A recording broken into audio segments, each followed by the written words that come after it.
The spectrum footprint of a satellite shows how its transponders are lined up in the spectrum analyzer display in a graphic representation that resembles a city skyline.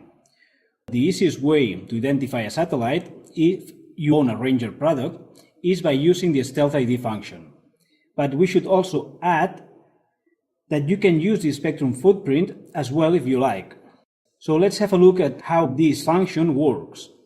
What we see on the screen right now is the signal being received from our satellite dish. We know we have the dish pointing somewhere around 5 degrees east, and we would like to align the dish to Astra 19 degrees east, just by using the satellite spectrum footprint for this satellite, which we have saved previously. First of all, we need to go to the Installations Manager,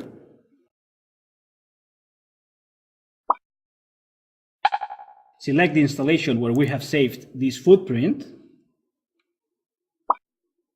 select Data Captures,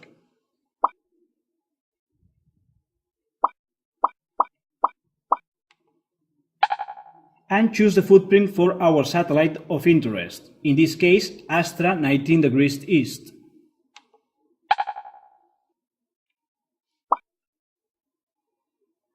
As we can see, the corresponding spectrum footprint is now showing on the screen, and we will use it as a reference to find Astra 19 degrees east satellite. Now we activate dissect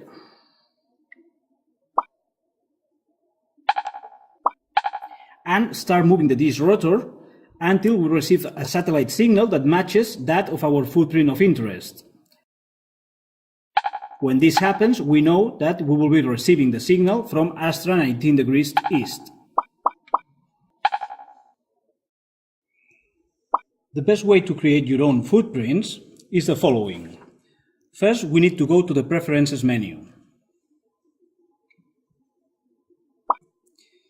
to the Tools tab, and select Export button, Screen plus Data.